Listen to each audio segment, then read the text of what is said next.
आदर्श शिक्षा निकेतन high school class 8। हम कल भारत की खोज का लेसन पढ़ रहे थे, थर्ड लेसन। तो आपका बहुत सारा हो चुका था। हम आज पढ़ेंगे महावीर बुद्ध और उसकी वर्ण व्यवस्था। तो इसमें हम महात्मा बुद्ध और उनके जैन धर्म के बारे में पढ़ेंगे जो महावीर स्वामी हैं। अब जैन धर्म और बौद्ध धर्म दोनों ही वैदिक धर्म से टकरा कर अलग हुए थे। उनकी शाखाएं भी अलग थी, तो उन्होंने अस्तित्व से इनकार किया था। दोनों ने ही अहिंसा पर बल दिया था कि भाई व्यक्ति को हिंसा नहीं करनी चाहिए, अहिंसा पर बल दिया था। ब्रह्मचारी भिक्षु संघ बनाते थे।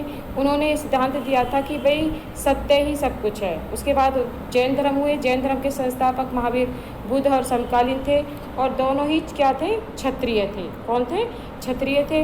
बुद्ध की मृत्यु जो हुई थी 544 में हुई थी, जब वो जो है 80 वर्ष के थे। तो बुद्ध में लोग प्रचलित धर्म, अंधविश्वास, कर्मकांड, पुरोहित और साथ जो ये थे, इनके स्वार्थों पर इन्होंने बल दिया था। इन पर इनको निस्वार्थ बताया था कि ये सही नहीं है।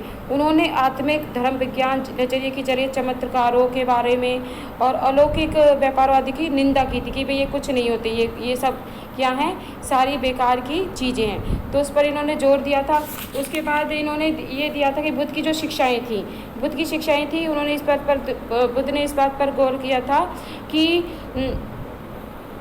बुद्ध ने अपने शिष्यों से कहा था कि सभी देशों में जाओ और इस धर्म का प्रचार करो। इस धर्म से सब जातियाँ आकर अपनी तरफ मिल जाती थी जैसे समुद्र में नदियाँ। उन्होंने सबके लिए करुणा का, प्रेम का संदेश दिया।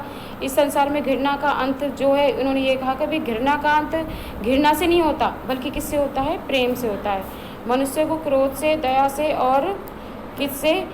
बुराई का भलाई पर काबू पाना चाहिए। सदाचार और मनुष्य का था। युद्ध में भले ही कोई 1000 आदमियों पर विजय पाले, ठीक है, कुछ भी विजय पाले, पर फिर भी उसकी वो होती है। और सच्चा विजेता वही होता है जो मनुष्य की जाति जन्म से नहीं बल्कि किससे तय होती है? कर्म से तय होती है। तो ये किसकी शिक्षाएं थी? ये महात्मा बुद्ध की शिक्षाएं थी। वे उन्होंने इस शिक्षा पर प्रचार दिया था कि युद्ध भले ही कोई 1000 आदमी की विजय पाले, जो विजय पा लेता है वही होता है। उसके बाद उन्होंने यह उपदेश दिया था कि वे किसी भी धर्म के समर्थन के आधार पर, ठीक है, किसी भी धर्म के आधार पर कोई भी ईश्वर या परलोक का हवाला देकर किया कि उन्होंने विवेक, तर्क और अनुशासन का सहारा लिया था। लोगों से कहा था कि भाई मन के भीतर और दुखों का कारण है ईश्वर, ब्रह्मा का अंत है। तो इस प्रकार इन्होंने महात्मा बुद्ध ने अपनी शिक्षाओं का किस तरह से ज्ञान दिया था कि वे दोनों ही क्षत्रिय थे, परंतु फिर भी क्षत्रिय होने के बाद भी इन्होंने अहिंसा पर बल दिया, सत्य पर बल दिया। जो आडंबर थे उनका विरोध किया, कि जो आडंबर फैले हुए उनका विरोध किया। बुद्ध ने अपने शिष्यों को वही बातें बताई जो उनके विचार से वे समझ सकते थे। उन्होंने अनुसरण आचरण कर सकते थे। कहा जाता है कि एक बार उन्होंने अपने हाथ में सूखी पत्तियाँ लेकर अपने प्रिय शिष्य आनंद से कहा कि उनके हाथ में जो पत्तियाँ हैं उसके अलावा कहीं कोई है या नहीं? आनंद उत्तर दिया, पतझड़ की पत्तियाँ सब गिर रही हैं और वह इतनी है कि उनकी गणना नहीं की जाती। तब बुद्ध ने कहा कि इसी तरह मैंने भी तुम्हें मुट्ठी भर सत्य दिया है, किंतु इसके अलावा कई हजार और सत्य ऐसे हैं जिनकी गणना नहीं की जाती, ठीक है। तो ये तो थी आपकी महात्मा बुद्ध की और उसकी सारी वो हैं कि किस तरह से ये किया है। उसके बाद हम पढ़ेंगे चाणक्य के बारे में कि चाणक्य कौन थे। चाणक्य और जो भारत में बौद्ध धर्म का प्रचार धीरे धीरे हुआ। इसके बाद सिकंदर के आक्रमण के विकास का आगे बढ़ा। सिकंदर ने देश पर आक्रमण किया, तो जो व्यक्ति सामने आए उन्होंने बदलती परिस्थितियों का लाभ उठाते हुए थे। तो चंद्रगुप्त मौर्य और उनके मित्र मंत्र सलाहकार कौन थे उसके? चंद्रगुप्त थे, चाणक्य थे। इन दोनों का मेल बहुत कारगर साबित हुआ। जो चाणक्य थे वे राजनीति में बहुत निपुण थे। जो आज की जो पटना है उसको आधुनिक युग में जो पटना है उसको पहले क्या कहा जाता था? पाटलिपुत्र कहा जाता था। चंद्रगुप्त और जो चाणक्य थे, ठीक है, चंद्रगुप्त और जो चाणक्य थे उन्होंने राष्ट्रीयता का पुराना चिर निर्माण किया और नवीन करके विदेशी आक्रमणों को खदेड़कर तक्षशिला पर अपना अधिकार कर लिया था, ठीक है, और इस तरह से एक नया राज्य स्थापित किया था। तो बाद में जो किसका राज्य स्थापित हो गया?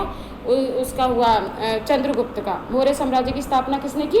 चंद्रगुप्त ने। और जो उन्होंने चाणक्य जी ने एक पुस्तक लिखी थी, कौटिल्य जी ने, जिनको चंद्रगुप्त को कौटिल्य भी कहा जाता है। कौटिल्य का दूसरा नाम क्या था? चाणक्य था, ठीक है। इन्होंने अर्थशास्त्र, कौटिल्य का अर्थशास्त्र एक बुक है, राजनीति शास्त्र, जिनमें इन्होंने इकोनॉमिक, जो आप ये पढ़ते हैं इकोनॉमिक्स के बारे में सब कुछ बताया था कि वे किस तरह से क्या होता है। उसके बाद हम पढ़ेंगे अशोक के बारे में कि अशोक कौन थे, कि अशोक इस महान साम्राज्य का उत्तराधिकारी हुआ। इससे पहले वह पश्चिमोत्तर प्रदेश का शासक रह चुका था, जिसकी राजधानी विश्वविद्यालय की नगरी तक्षशिला थी, जहाँ पर इसका चाणक्य का बताया था ना विश्वविद्यालय कहाँ था, तक्षशिला में था। तो इनकी जो राजधानी थी तक्षशिला थी, किसकी, अशोक की। तो अशोक ने भी अपने उसका राज्य का बहुत प्रचार किया था, बहुत युद्ध किए थे, युद्ध में उन्होंने खूब खून खराबा देखा। परंतु जैसे ही इन्होंने उड़ीसा में जब इन्होंने आक्रमण किया तो वहाँ पर क्या था, कलिंग का युद्ध कहा जाता है। तब इन्होंने अशोक ने देखा कि भाई वहाँ पर बहुत खून खराबा हुआ है, तो अशोक का उसे खून को देखकर, उस रक्त को देखकर वो ये हो गया कि हम एक दूसरे को क्यों मारते हैं। तो कलिंग के युद्ध के बाद इन्होंने क्या करा, साम्राज्य की नीति को छोड़ दिया और शांति को स्थापित कर लिया। बाद में इन्होंने अशोक ने क्या किया, बौद्ध धर्म को अपना लिया। और बौद्ध धर्म में क्या बताया गया था, बौद्ध धर्म में ये बताया गया कि शांति का प्रचार किस तरह से होता है, ठीक है। तो इस तरह से इन्होंने उसका प्रचार किया, शांति का प्रचार किया, ठीक है।